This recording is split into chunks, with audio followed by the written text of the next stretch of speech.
The system is broken. Absolutely, it needs to be addressed, but it doesn't need to be addressed in a very arrogant and dictatorial style. This president was repudiated in the recent midterm elections. In the exit polls, the American people made it clear that they wanted the new GOP to lead and set the mandate.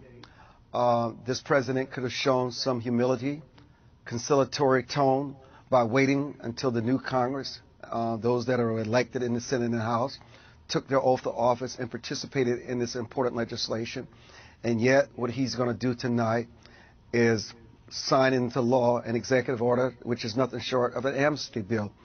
They don't respect the rule of law. They don't understand what it means to get to be an American the right way, the hard way, the tough way, by respecting our rules and our guidelines. People who waited 20 and 30 years to be a citizen, and just with a stroke of a pen tonight, the president is going to make all these illegals illegal to pollute everything that we stood for. That is not the way to do it. Yes, it should be addressed, but the way he's going about doing it is really un-American, and it's beneath him as a president.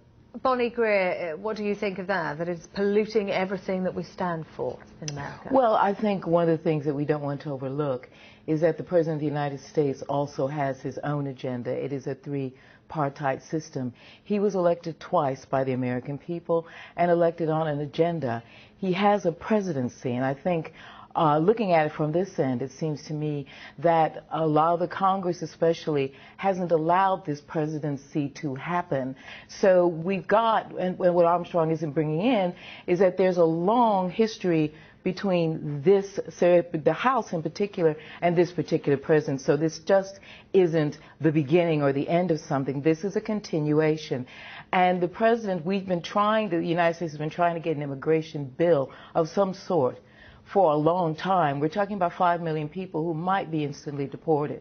So this president has to follow his agenda as well, and that is what the three-partite system of American legislation is about. What about the wording that Armstrong Williams is using there, polluting? Well, I don't think that's true. I mean, I respect what Armstrong is saying, absolutely, and he's there. But I don't think that the president is polluting anything. I think what's happening is, if you're talking about a lower chamber, which has effectively stopped the government of the United States at least 2 times. They may even do it this time if they're not able to stop that legislation. So it's a sorry state of affairs all the way around.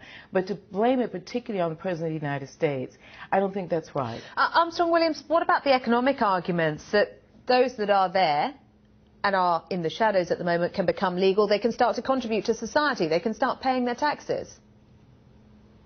It's called the guest workers program. It's called, the fact is that this economy is in the doldrums.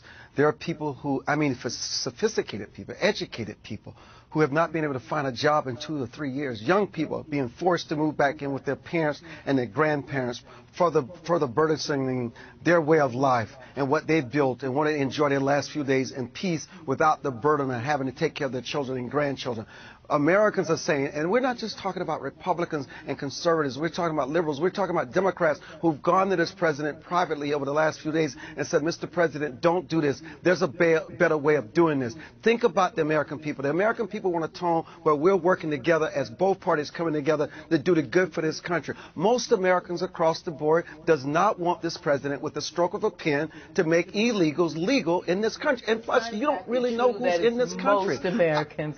It's 48% to 30. It's more 48% to 38%. 38% don't want the president to take executive action. But then you look at the people who run the businesses in the country. Today, Wall Street said basically that if these people are brought out of the shadows, they will be instantly bringing $9.2 billion into the tax system. And they're not getting full citizenship, They're not getting full They're not getting the full benefits. This is bringing them up out of the what we call here the black economy, bringing them up out of that and getting them to pay taxes. The other point is, too, that there needs to be a visa extension system, and we need that here in the UK, whereby the people we educate at American and British universities who then have to go home don't contribute to the brain drain that is happening in the country. We've educated these people. So I think the president is doing something very sensible in saying these people need to contribute to the economy. They are here.